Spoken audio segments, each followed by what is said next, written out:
Hi you guys, so I am going to be showing you guys how I made this DIY backdrop in my room. So first I started with these grids that I got off of Amazon. They're 20 by 20, came in a pack of 6. These flowers I got from Hobby Lobby, and I'm also using these stringed fairy lights that I got off of Amazon also. It comes with a remote and it changes colors. It's so cute. So I also got these signs made from a shop I found on Etsy. I think it's called Happily Etched After. I wanted my wall to say something positive but wasn't cliche, so I went ahead and got those signs custom made. I will link everything in so let's bio. Go ahead and get started. So these right here are the pieces of the shrub. On the sides, each one has these interlocking mechanisms for the grid to come together. You have your circle side, which is your female side, and then you have this right here, which is the stick side, your male side. So you're gonna put these grids together and lock them into place. I would highly suggest that you get yourself some zip ties, because even though these lock together, they will fall apart on you if you decide to flip it over, which you are gonna end up doing. So to prevent your wall from falling apart after all your hard work, get you some zip ties, sis. I got these from Amazon also. They cost about $1 and some change, no more than $2. And as you can see, they're very simple, very easy to use.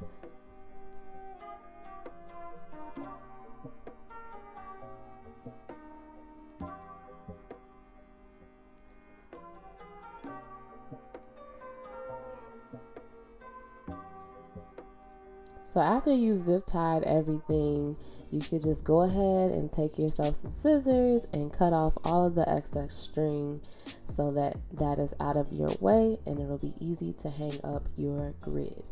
Now I'm just flipping it over to see if it actually held together, and ta-da, it did, yay! But there were some parts that I still had to go back in and zip tie together, so that the wall wasn't flying everywhere. He just wanted to make an appearance in the video.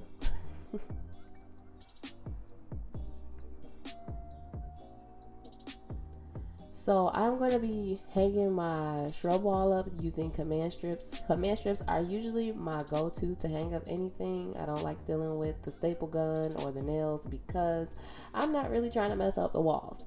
So I went ahead and prepped the command strips all around. This was my original design to put the command strips in, but we later found out that they did not hold up too well in the middle of the grid.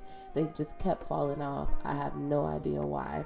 So what we ended up doing is just using a whole bunch of command strips and just put them all around the perimeter, and that worked like a charm.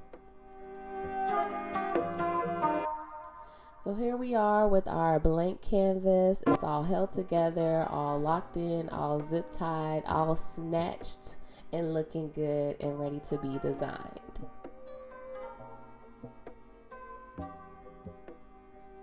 So you can design yours however you feel like it. I decided to use white, kind of cream colored flowers, because I'm going to be using those lights to reflect color. So I thought white would be the best color to use. And now I'm just trying to see how I'm gonna place everything on it before I lock it down with the zip ties. One thing I really like about those signs, they have little holes in them, so it was very easy to just zip tie them down the same way I did with these flowers that I'm throwing around.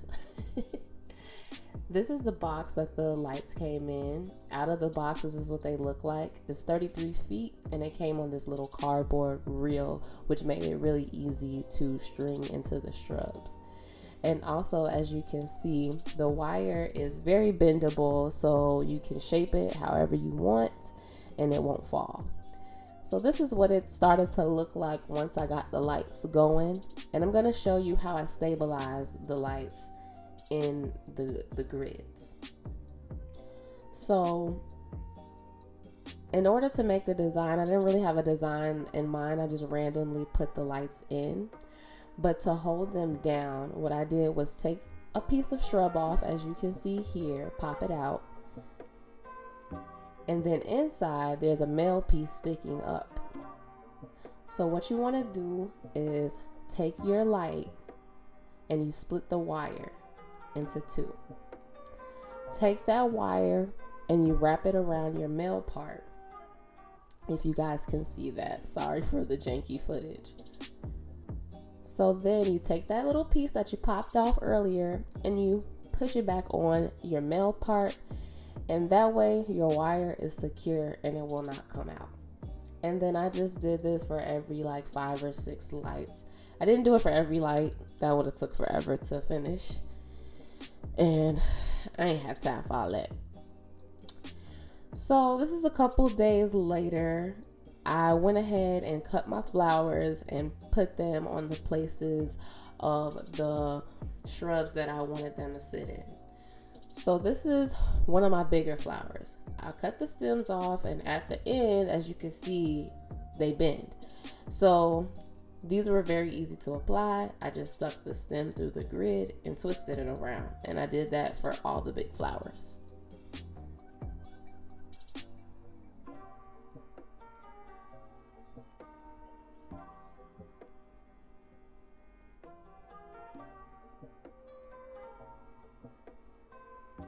And as you can see, it stayed in place. Now for the little ones, it was a little bit different because the ends were not as pliable. They didn't bend.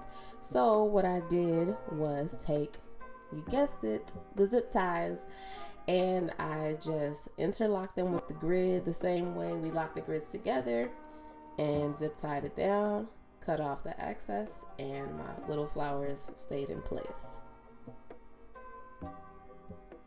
And yeah, I did use a nail clipper. It was actually easier to use that than the scissors.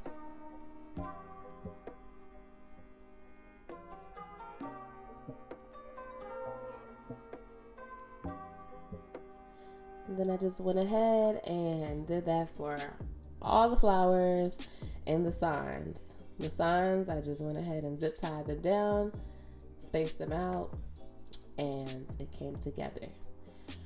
So I wanted to hang it in my room by my computer so that I would be able to plug up the lights in the computer because it has a USB port at the end. It took us a little bit to get it straight, but in the end, it came out looking like this. And I absolutely love it. I love how the lights change colors. I love everything about it. It's so beautiful. It's so peaceful. And thank you guys for watching. Bye.